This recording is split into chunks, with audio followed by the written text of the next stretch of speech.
नमस्कार। Educative hub पर आपका हार्दिक स्वागत करता हूँ। आज हम एक स्पेशल टॉपिक पे बात करने वाले हैं। आज के समय में एक बहुत बड़ी समस्या है। भारत के लगभग अगर साइकेट्रिक डिसऑर्डर की बात करेंगे तो मोस्ट कॉमन साइकेट्रिक डिसऑर्डर है डिप्रेशन। तो आज हम डिप्रेशन कैसे पहचानें, उसके क्या कारण हो सकते हैं और इसके लिए डाइट प्लान क्या होना चाहिए, साथ में क्या क्या होम्योपैथिक दवाइयां हैं, इनके बारे में हम बात करें। इससे पहले कि जिन लोगों ने मेरे चैनल को सब्सक्राइब नहीं किया चैनल को सब्सक्राइब कर दें और बेल आइकन दबाना ना भूलें, जिससे कि आगे आने वाली वीडियोस की इंफॉर्मेशन आपके पास पहुंच जाए। तो आइए जाने डिप्रेशन क्या है। डिप्रेशन क्या है? अवसाद बोलते हैं इसको। क्या? अवसाद या मूड डिसऑर्डर भी कह सकते हैं। किसी भी चीज में आपका मन नहीं लगता, स्लीपिंग अवेलेबिलिटी हो जाए, स्लीप आपकी डिस्टर्ब हो जाए, या भूख कम लगे या ज्यादा लगे, वेट बढ़ भी सकता है, कम भी हो सकता है। कई कारण हो सकते हैं। कंसंट्रेशन आपका नहीं बन सकता। ये सब कारण डिप्रेशन में दिखाई देते हैं। सबसे बड़ा फीचर है डिप्रेशन का मन का उदास होना, सैडनेस ऑफ मूड। तो पहले तो अगर मेडिकल की लैंग्वेज में बात करेंगे तो डिप्रेशन को यूनिपोलर डिसऑर्डर कहते हैं। यूनिपोलर डिसऑर्डर, ठीक है। और क्लिनिक की लैंग्वेज में क्लिनिकल डिप्रेशन। तो डिप्रेशन के कैसे पहचाने की डिप्रेशन, तो कुछ पॉइंट में बताऊंगा आपको।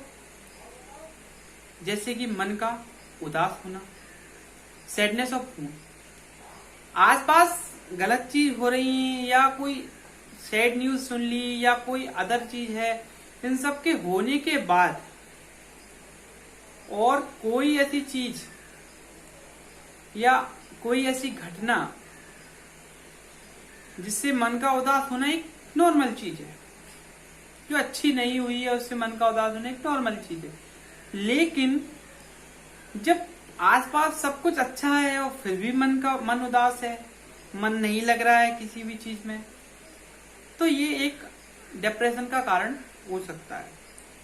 दूसरा, किसी भी चीज में इंटरेस्ट खत्म हो जाना, या कह सकते हैं लॉस ऑफ इंटरेस्ट।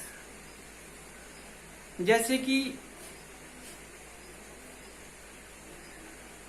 बात करते हैं कि अब जिंदगी में कुछ बचा नहीं है, अकेला रहना आदमी पसंद करता है, तो इस तरीके के पेशेंट भी डिप्रेशन का शिकार हो सकती हैं, डिप्रेशन में आ सकते हैं। या खुद को किसी चीज पे गिल्टी मानना, एक्सेसिव गिल्टीनेस जिसको कहते हैं।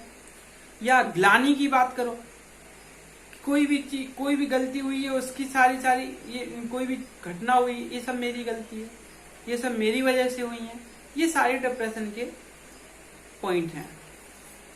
या कोई भी फिजिकल वीकनेस आपको लग रही है कि ये काम को करने में हमें दिक्कत हो रही, या कोई और ऐसा कि कोई वर्क करने में हमें दिक्कत हो रही, थकान जल्दी महसूस हो रही, तो ये कारण हो सकता है डिप्रेशन का। या हम बात करें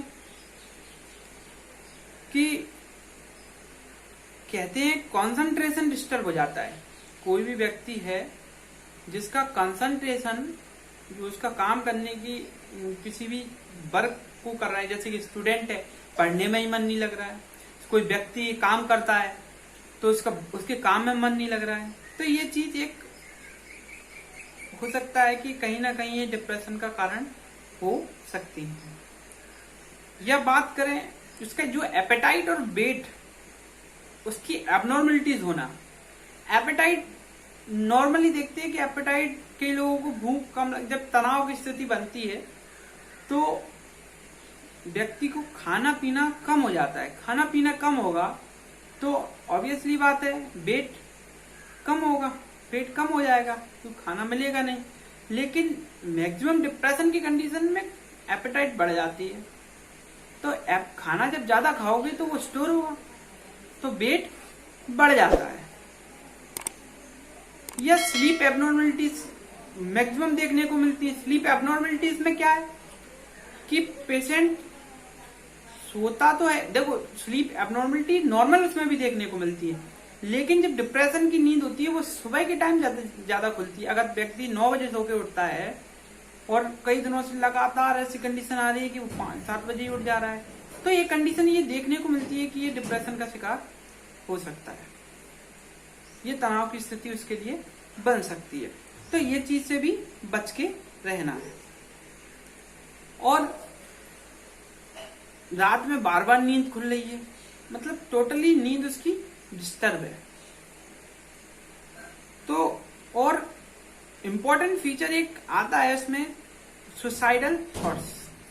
व्यक्ति को लगता है कुछ नहीं है लाइफ में, कुछ नहीं रखा है, इससे बढ़िया है मैं मर जाऊं।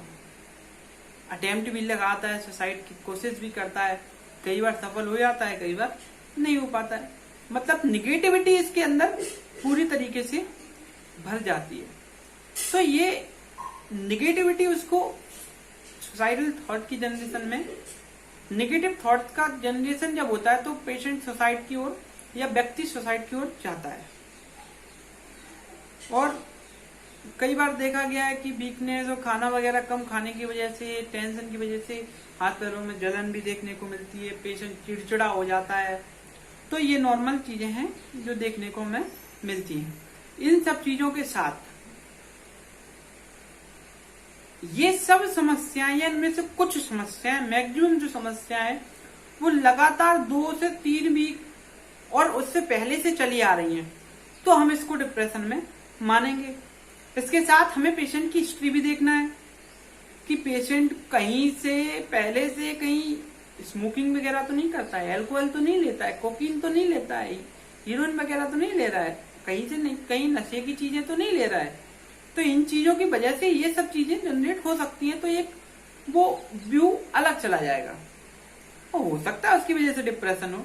या अब डिप्रेशन की कॉज देखेंगे, क्या क्या कॉज हो सकती हैं। तो जेनेटिक कॉज पहला कॉज आता है। जेनेटिक कॉज में देखेंगे तो जैसे कि किसी के माता पिता को हो सकता है ऐसी समस्या रही हो, तो वो एक समस्या बन जाती है कि माता पिता को है तो उसको हो सकती है। या दूसरी बात कहें कि इन्वायरमेंटल फैक्टर, जैसे कि उसका क्लोज रिलेशन या क्लोज रिलेटेड या कोई क्लोजली जो फ्रेंड है या जो उससे निकटतम संबंधी है, उसकी डेथ हो जाए या वो उसको छोड़ के चला जाए, या डिसअपॉइंटमेंट ऑफ लव हो जाए, या कुछ ऐसी चीजें, मतलब जिसको हम ज्यादा विश्वास करते थे वो हमको धोखा दे दे, ये सब चीजें मिलके ये डिप्रेशन का कॉज बनाती हैं। या ज्यादातर चाइल्डहुड लाइफ में सेक्सुअल अब्यूज की कंडीशन आती है, या फिर ऐसे पेशेंट होते हैं जिनका रेप वगैरह हुआ, उनमें भी ये डिप्रेशन की कंडीशन जनरेट हो सकती है। या बात कहें हार्मोनल चेंजेस, उनमें भी ये देखने को मिलता है। कई फीमेल्स होती हैं इनकी मीनोपॉज के बाद की कंडीशन, जब मेंसेस आना बंद हो जाती है उसके बाद भी चेंजेस आती हैं, तो वो डिप्रेशन का शिकार हो सकती है। या पोस्टपार्टम डिप्रेशन भी हो सकता है, आफ्टर प्रेगनेंसी डिप्रेशन का जनरेशन हो जाएगा। आफ्टर डिलीवरी कई प्रकार की प्रॉब्लम्स हो सकती हैं जिनकी वजह से डिप्रेशन आ सकता है, इसको हम पोस्टपार्टम डिप्रेशन भी कहते हैं। और अगर 2 व्यू और हैं, कौन से, एक बायोलॉजिकल एक साइकेट्रिक। बायोलॉजिकल व्यू क्या है कि जो बायोलॉजिकल व्यू देखते हैं हम, तो बायोलॉजिकल व्यू में मेन हार्मोन्स के पॉइंट आते हैं।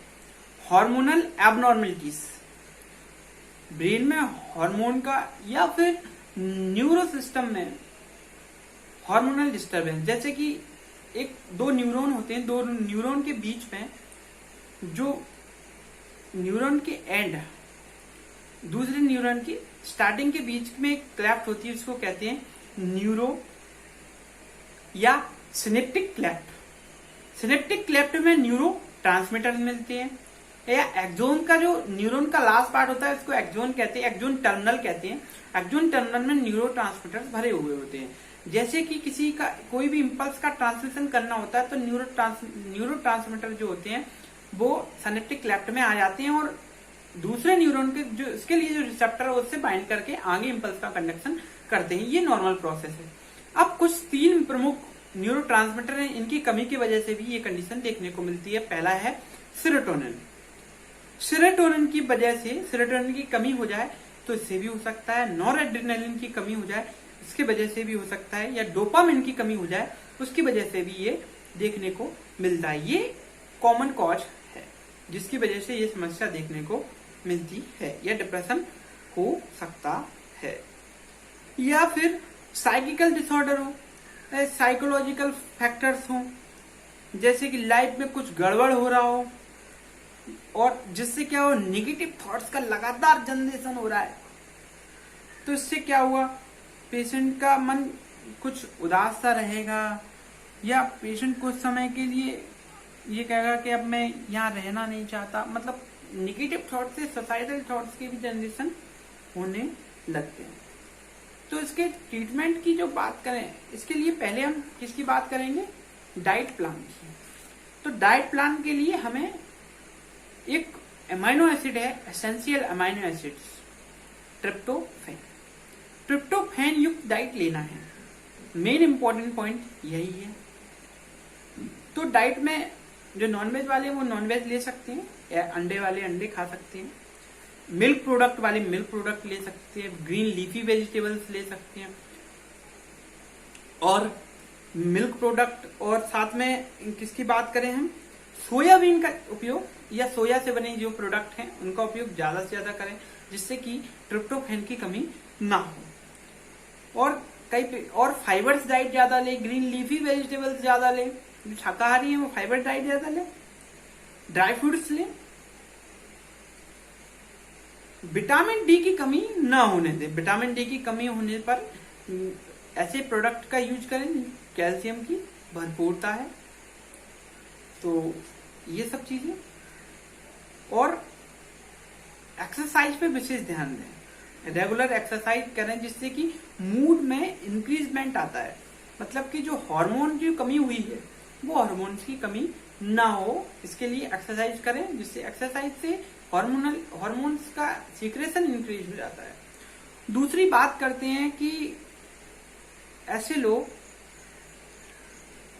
जो एलोपैथिक ट्रीटमेंट ले रहे हैं, तो बुराई नहीं है, किसी भी ट्रीटमेंट, किसी पैथी की बुराई करना कोई गलत बात है। लेकिन कुछ एलोपैथिक ड्रग्स हैं जिनके साइड इफेक्ट होते हैं, जैसे कि नींद वगैरह।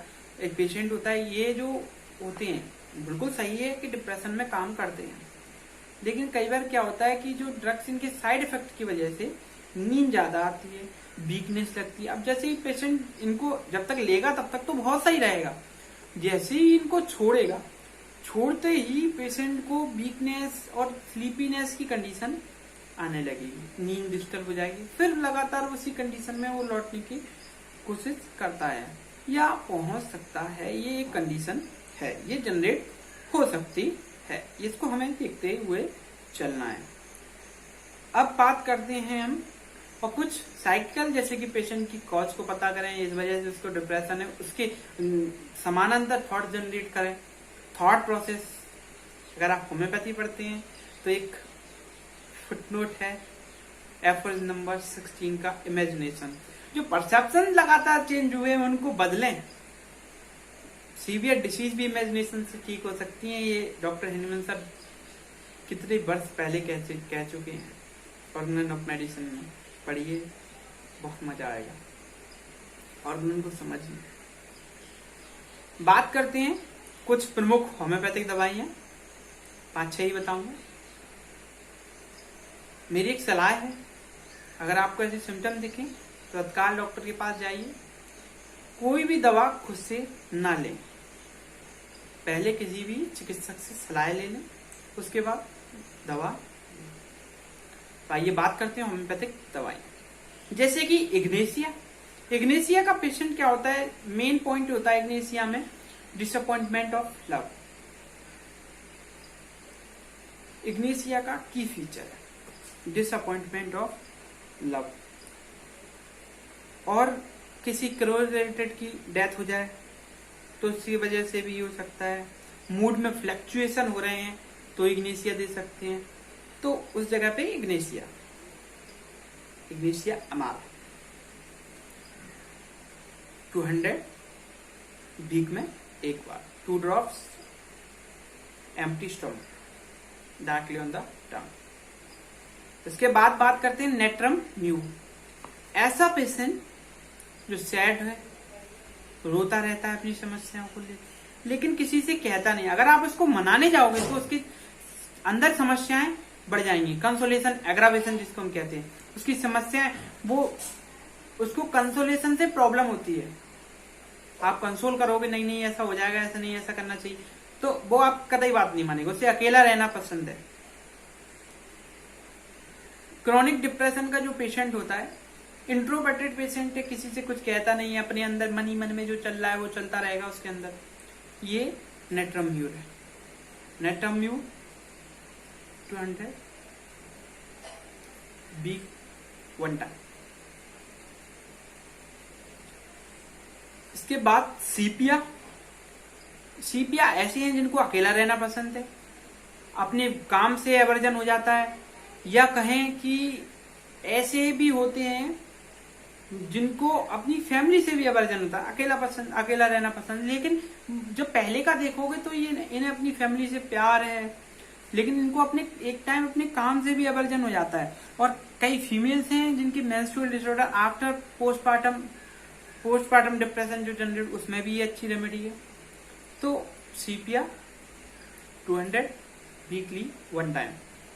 सारी मेडिसिन कॉन्स्टिट्यूशन के आधार पे लें, पूरी मेडिसिन नहीं लेना है, कोई एक मेडिसिन का चयन कीजिए। ऑरम मेट स्पेशली उनमें जिनमें सुसाइडल टेंडेंसी जनरेट होती या जिनमें सुसाइड करने की टेंडेंसी आ जाती है, सैड रहते हैं। लेकिन एक इनका फीचर देखा जाएगा तो ये बहुत सक्सेसफुल व्यक्ति होते हैं, अच्छे से अपने काम को करने वाले होते हैं। लेकिन एक टाइम आता है कि इनका डिसअपॉइंटमेंट हो जाता है अपने काम से। ये इनका जो काम है वो, इनको क्या है, ऊपर रहने के, औरम क्या है, गोल्ड है, तो औरम को क्या है, ऊपर रहने का कोशिश। ये किसी को कुछ सिखाता नहीं, औरम की मेंटल क्वालिटी है। लेकिन अब ऐसा तो है नहीं कि आप ही सुपीरियर रहोगे, कोई ना कोई तो आके बैठेगा। तो आप फेल्यूर में आपने किसी को अपने साथ रखा ही नहीं।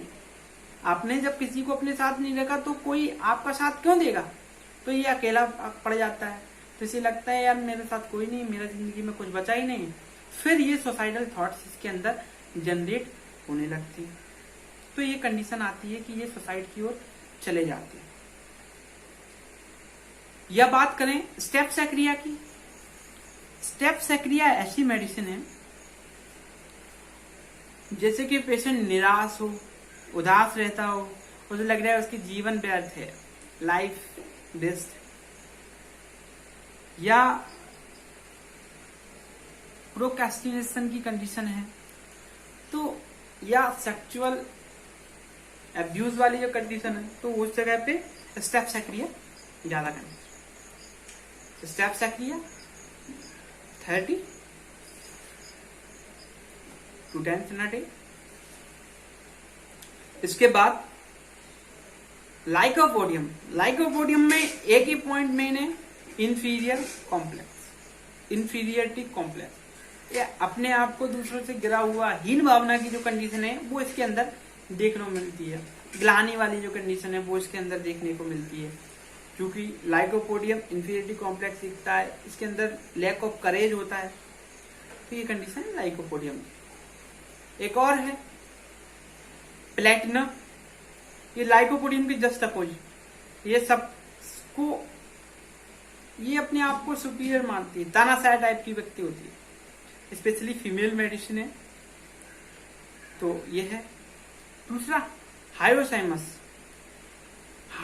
के अंदर एक चीज है, उसे ये डर रहता है कोई उसे पॉइजन ना दे दे खाने को, फियर ऑफ पॉइजन। उसे ये लगता है कि इसने मुझे खाना दिया, इसमें जहर तो नहीं है, मार तो नहीं डालेगा ये मुझे। शक वाली जो कंडीशन आती है वो किसके अंदर, हाइपोथाइमस और लेकेसिस दोनों के अंदर देखने को मिलती है। तो लेकेसिस के साथ वो जलन में कन्वर्ट हो जाता है। जेलसी बढ़ जहां आता है वहां लेकेसिस यूज करने लगते हैं। तो जब फियर ऑफ पॉइजन, शक, वहां पे स्टेफ सक्रिय। सबसे लास्ट में बात करूंगा काली फॉस। काली फॉस जब लगता है कोई भी मेडिसिन काम नहीं कर रही है, डिस्टर्ब दिक्कत हो रही है, तो सबसे पहले यहाँ है काली फॉस्फोरिकम का एक डोज लें।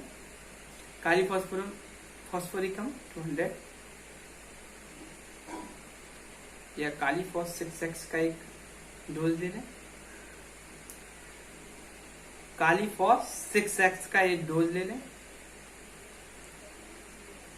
और काली फॉस कब यूज करते हैं, पेशेंट को ऐसे लगे उसे नींद नहीं आ रही, स्पेशली नींद वाली जो कंडीशन होती है जिसकी नींद डिस्टर्ब होती है, उसको काली फॉस देते हैं। या ऐसे पेशेंट जिनको लगता है कि उनकी जो स्लीप है वो डिस्टर्ब हो रही है, या निगेटिव टेंडेंसी वाले जो लोग होते हैं, उस जगह पे काली फॉस का हम यूज करते हैं।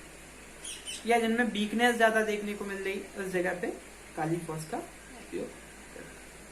आशा करता हूं मेरे द्वारा बताए गए वीडियो आपको कुछ समझ में आया हो, तो वीडियो को लाइक करना ना भूलें। धन्यवाद।